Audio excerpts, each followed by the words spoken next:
Hello, you're here with Miss Libby Rose and I'm on the pink sewing bus today and we're going to be making the fully lined Zippy makeup bag.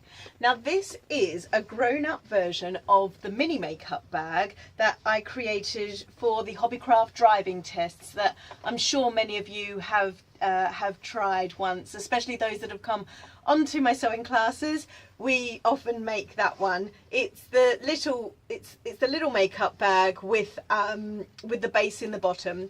So now I've created a new pattern that some of you have done in the classes because I've been using it for a while and testing it. So it's a bigger version and it's lined inside. Now this is a bit trickier because we are putting a zip in blindly, so you can't actually see the zip when you're putting it in this time, but not to worry because we'll come to that later and I'll show you through it then, don't worry. Okay, so what you will need is the pattern that you can download in the link below. Now mine's in cardboard just because I like to transfer all my patterns over to cardboard once I'm happy with them because they're hardier and I use them all the time, so I will create a load of patterns in this hard cardboard.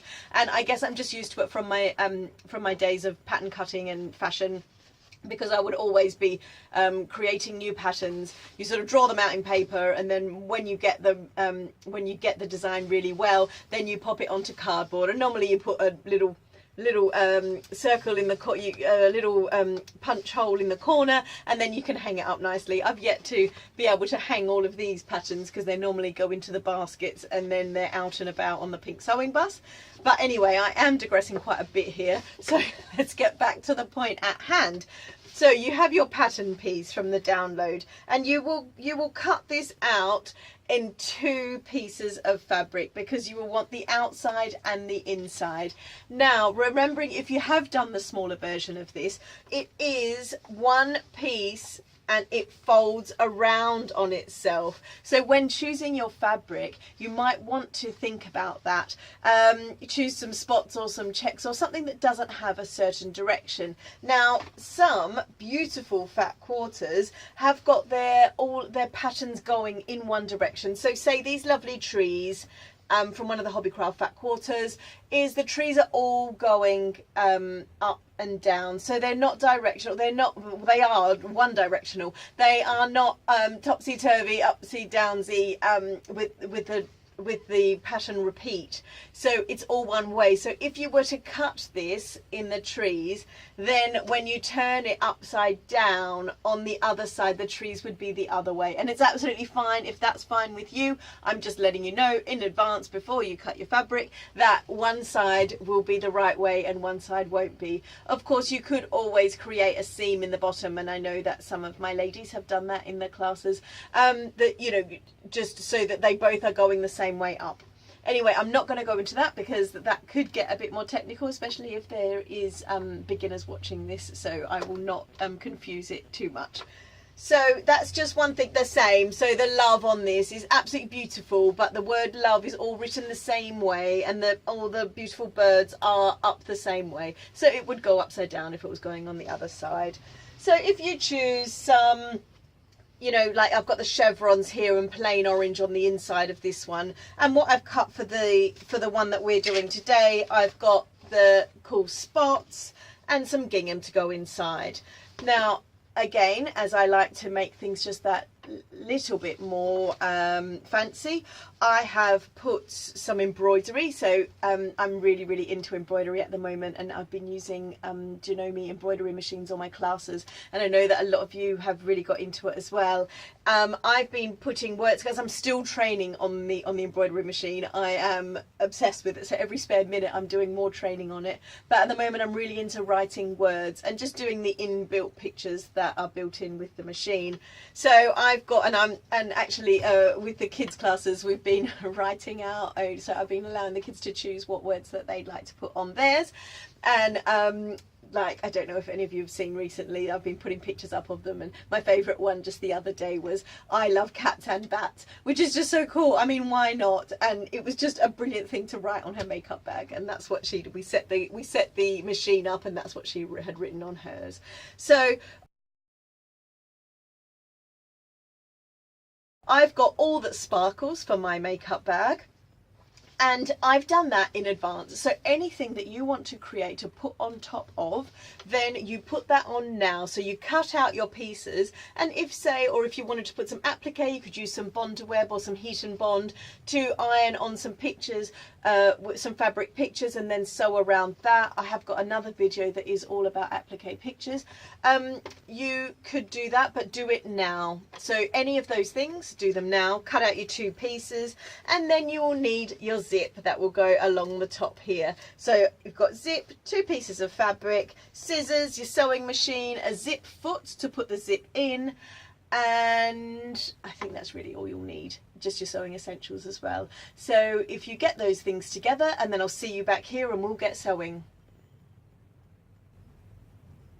So now we're back, ready to sew. I get my piece that is going on the outside, not the lining piece, the piece that's on the outside.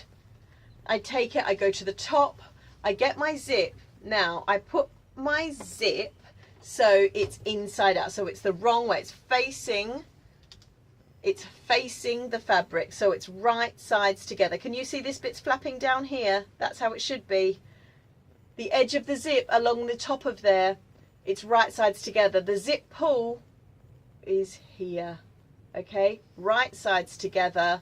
I'm sorry, I'm just keep going on about this because this is the bit that people get stuck on. And if I'm not there next to you, just making sure that it's in the right spot, I just want to really make sure that you've got that right now, because it's so disappointing when you put it in and it's not the right way up. So zip facing the good side here.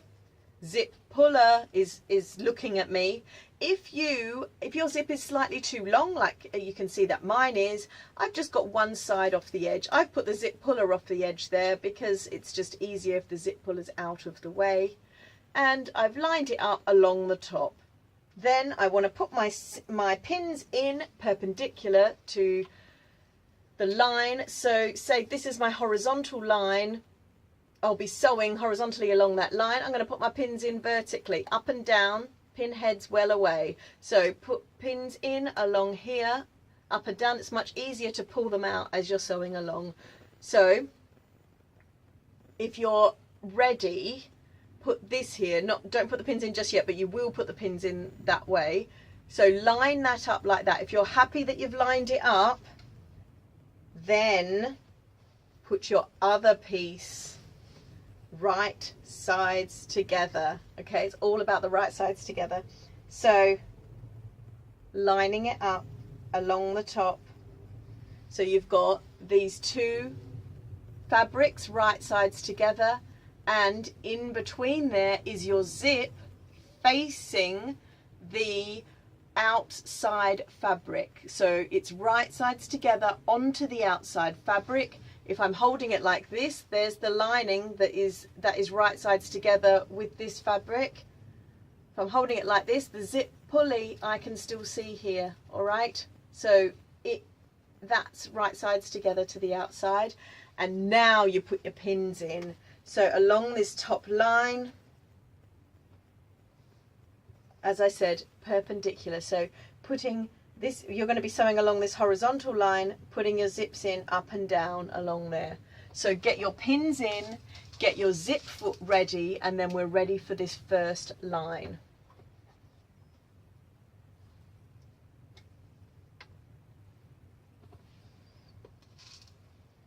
And you can pop as many or as little pins as you like, okay? So pop a fair few in if you wish.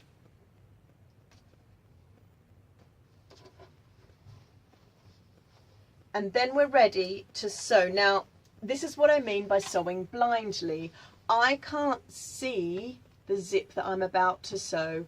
So I'm going to set my zip foot up so that I'm nice and close, but I'm just feeling those zip teeth. So I'm going to go along, and all I do is feel the zip teeth along there. And I know, because I've pinned it in place, I know that it's all in line. So I'm just sewing a line across here with my zip foot. You go backwards and forwards to start, and then backwards and forwards to end down here. So it's one line along those, just within. So you don't go over the zip teeth. You just want to be as close as you can, and you're just feeling for it, all right? I'm sorry, but I can't say it any easier than that. You're just feeling that lump along there of the zip teeth and trying not to go over them and just going next to them. So zip foot on and along that line.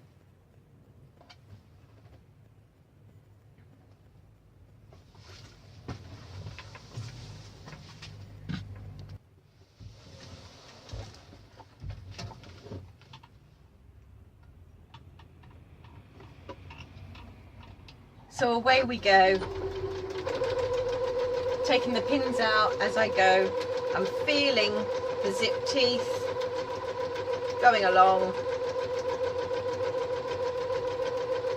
And when I get to the end, I do my backwards and forwards at the end. And that's it. Now, I've done that one side. I take the other side of the zip and lay it, being sure that the zip is in the same spot as it was on the other side. So any bits that are hanging out, so I had the zip pulley hanging out this side, see my zip is longer than my actual work, so making sure that I do that on the same side up here. So right sides together again, and this top line, pins in and sewing along that top line.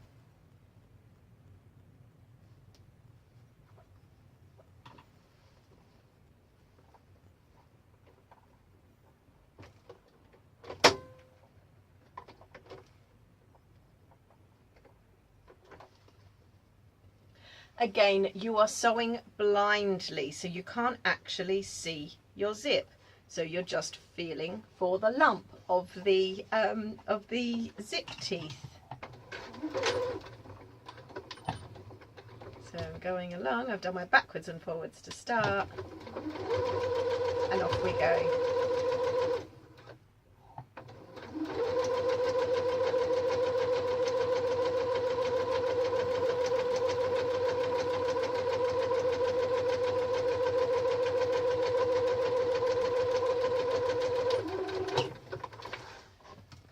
And just like that, you've put your zip in. So you'll have a loop like this, okay? So that's what it will look like. Then change foot back to the normal straight flat foot.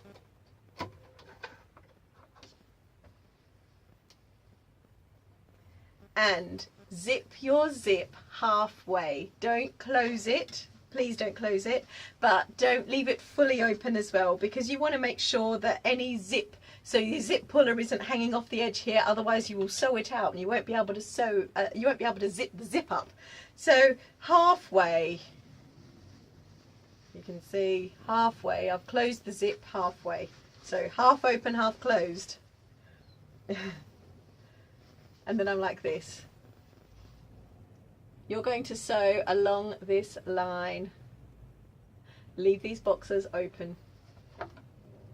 Sewing over the zip, fold it down. Whichever way you fold it down on one side, fold it down on the other side exactly the same. So I folded it down like that, and I'm going to fold the other side down like that. Once you do that, once you've decided which way it's going to fold, pop a pin in, again perpendicular, so if you're going to be sewing along here, put your pins in vertically to your horizontal line, go straight down, put some pins in, you're sewing straight down this line, straight down that line, as close as you can to the edge, so that you can leave these boxes nice and open at the bottom.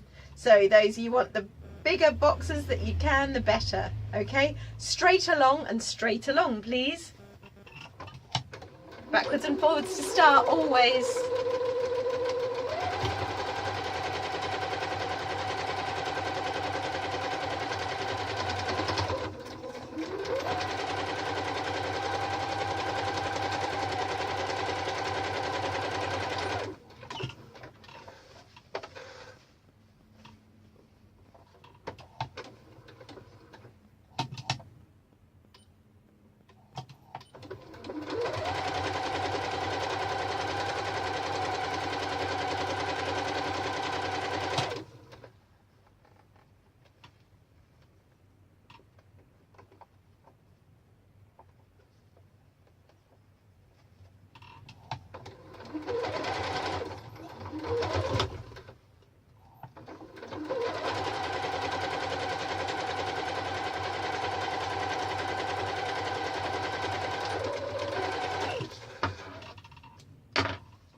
Okay, now we've got both sides, the side seams sewn down. Then I have these bottom pieces. I open like this, so it's like you're opening it up. The seam is in the middle of the other line, so it opens up, and this seam here is in the middle of that other line from the box, and I pop a pin in. Open, okay, open, seam in the middle of the line.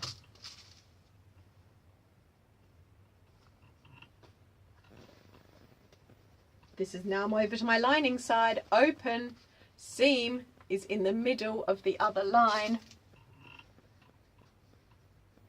And I just do one of the boxes on the lining side. So 1, 2, 3. Can you see it's going to create that box shape? I'm not sure if you can. You can see it's sort of creating a box. Straight across, straight across, straight across. Leave one of the squares open. Always backwards and forwards to start. Always do your back stitch. Really small seam allowance, as long as you're making sure you catch it all in, but it doesn't need to be big at all. So, you know, half a centimetre even. It's ample, as long as you're catching it all.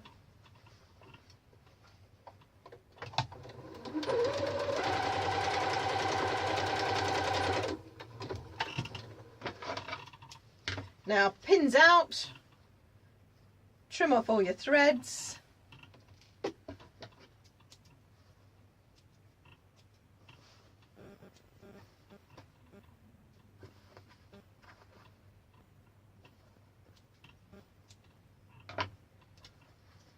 And then go to the square that you left open in the lining.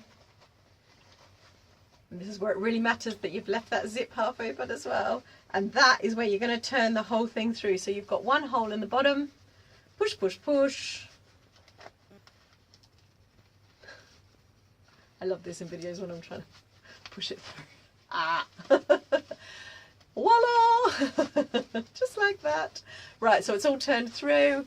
Push the lining into the front of the purse here. Somehow, there it is.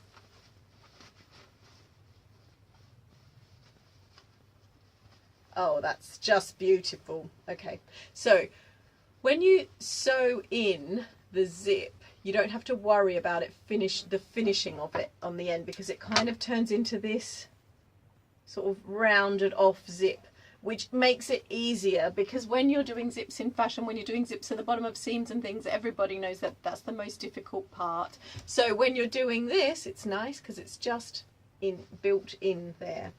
So press it all nice and flat. Make sure that you're happy that you've caught all the stitches. Give it a nice little iron. Then, once it's ironed nice and flat, then you go back in, open up your zip, go back in, find the hole that you left, and just tuck it in, and a little top stitch over that. So still that seam in the middle of the line, but just do a top stitch over that to close it up. You won't see it because it's on the inside. Well, you might see it, so just do it as neat as you can, but really it's just closing it up so that nothing falls into the lining. And down and out, push it back in. Gorgeous. Well done. As usual, any questions, any comments, any queries, anything, please ask me. You can email me misslibbyrose@gmail.com, or you can pop me a note in the comments, or any other way, Twitter, Facebook, Instagram, all of those. I'm at Miss Libby Rose or at Pink Sewing Bus. Instagram, I think, is the only one that's Miss_Libby_Rose. But I'd love to see your makes. I'd love to see your versions. And yes, happy sewing, and I'll see you again soon. Bye.